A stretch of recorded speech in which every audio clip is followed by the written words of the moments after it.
Hey guys, it's Mythos Gamer, and today we're doing a tutorial video for the King in Yellow expansion of Arkham Horror. The King in Yellow is a small box expansion, so there's no new boards or investigators or ancient ones. There are lots of new items, encounters, Mythos cards, and a couple new mechanics. Before we get started, we're kind of go over like the story of it. Basically, there's a play in Arkham called the King in Yellow, and anyone who sees this play loses their mind and goes insane. So your investigators have to deal with this play going on while they're trying to close the gates and prevent Ancient One from waking up. When you start adding the King in Yellow expansion to your base game of Arkham Horror, you first have to decide what variation you want to play. There are two main variations, along with the Herald mechanic, which is optional in both variations. The first one we're going to go over is the Touring Performance variation. Basically what you're going to do is you're going to take your unique items, your common items, and your spells that came with the expansion. You're going to shuffle them up, and then instead of mixing them with your existing unique items, common items, and spells, you're going to place them on top. This prevents you from kind of diluting your pool. This gives you the feel of really jumping into the story of the King in Yellow. And then after that, you can do the same thing for your encounter cards, your other world cards, and your new Mythos cards. The big change for this is normally when you're playing with just the base game, every time you draw an encounter card, you shuffle the deck instead of just placing it to the side. When using this variation, you want to make sure that you do not shuffle the encounter deck until you've gone through all of the encounters at a particular location. This will help make sure, again, that you keep getting the new encounters that really flesh out the story of the King in Yellow. You also have some new magical effect cards. These are really similar to the Blessing and Curse cards from the base set. You just kind of set them to the side, and then whenever their effect is brought into play, you grab it and give it to that particular investigator. Now, one of the big things that sets King in Yellow apart that really adds to the game are the 3 act cards.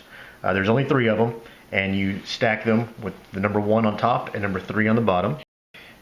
And you sit them to the side of the board. There are particular Mythos cards that whenever you draw them, you will pick up the top card of your act deck.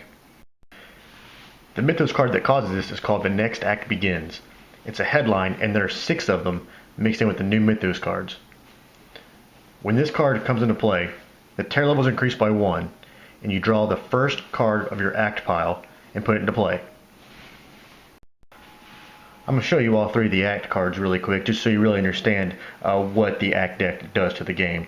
The first act, when it enters play, the investigators may immediately add 2 doom tokens to the doom track to return act 1 to the top of the act pile. Other than that, this act doesn't do anything. It just gives you a way to prevent it from coming into play. Act 2 is pretty similar. It doesn't cause any kind of game effect.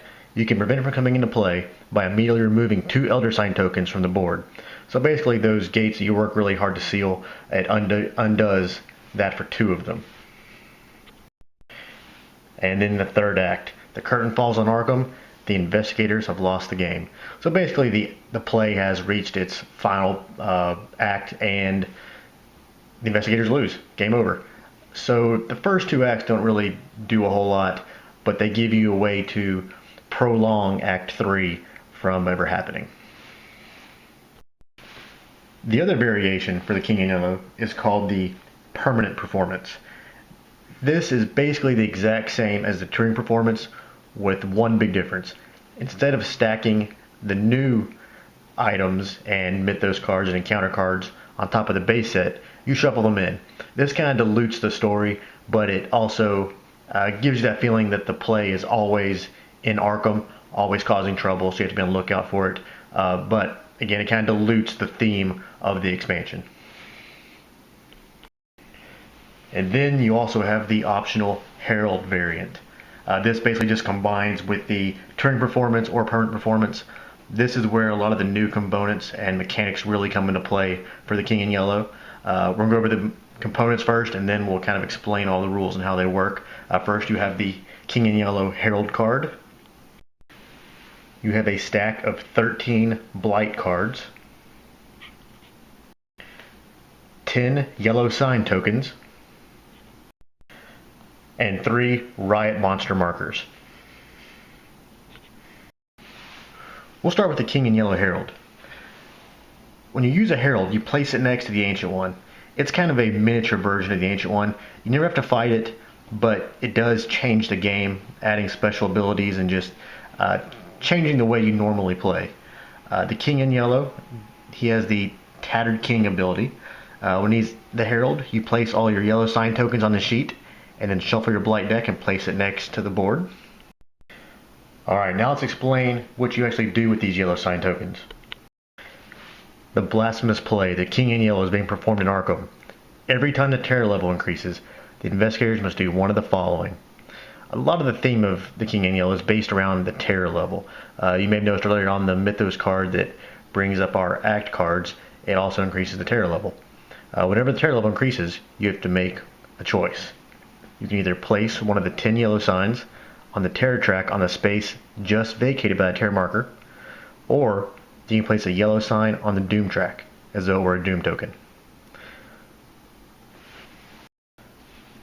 So basically, if our terror level was at 0 and then it went up by 1 and we decided we wanted to place a yellow token on the terror track, it looked just like this and just keep continuing on.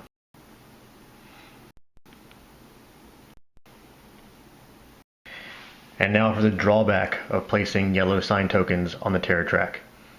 Anytime you put a yellow sign token on the terror track, the first player will draw a random blight card and place it into play. The blight cards represent citizens of Arkham who've seen the King in Yellow and have gone insane. They're permanent effects that alter the way the game is played. For example, Miriam Beecher, the Sandy cost of all spells is increased by 1, and then you have the shopkeeper. The list price on all items is increased by $3 whenever you buy them. These can have a pretty big effect on the game, so you kind of have to be a little careful on how much you add to the terror track, because they can be pretty drastic. Additionally, blight cards can affect your encounter cards. If you draw an encounter card and it references someone that you drew from your blight deck, then you actually ignore your encounter card and your investigator has to lose either 1 sanity or 1 stamina. For example, this says on the general store, the shopkeeper opens up the second-hand section of the store. You may sell any common item or unique item you have for half list price. You wouldn't be able to do that if the shopkeeper blight card was in play. Our other option from placing a yellow sign token on the terror track was placing it on the doom track. If you elect to place it on the doom track, there are no other consequences like the blight cards. It basically just counts as a doom token, which brings you closer to the ancient one waking up. And finally, we have our riot monsters. The riot monsters are pretty nasty. They have a couple special rules we're going to go over real quick. First thing you'll notice in the bottom left corner, there's a red circle. This means they are spawn monsters. Spawn monsters don't act like normal monsters. They are not placed in your monster box, so you don't normally draw them out. They have a special rule that brings them into play. When you defeat them, you do not get to keep them as a monster trophy. They do not count toward the monster limit on the board. They can never be placed into the outskirts. And whenever you do defeat them, they just are placed out of the game. The special rule that brings the 3 spawn monsters into play is the blight card, Doyle Jeffries. Whenever you draw him, you have to place all 3 of the riot spawns onto the board. All 3 of them start in a unique location. This one starts in the north side streets, this one the Miskatonic University streets, and this one the south side streets. You'll notice they all have overwhelming 1, and if you pass a combat check against them, you lose 1 sanity and roll a die. On a 4 through 6, the terror level increases by 1. As you can see, it's kind of a steamrolling effect. Everything increases the terror level, which brings out more blight cards, which makes it a whole lot harder to win. And that is how you play the King in Yellow. It is a very thematic expansion. It does drastically increase the difficulty from using just the base game. I appreciate you guys watching, and this is Mythos Gamer. I'll catch you later.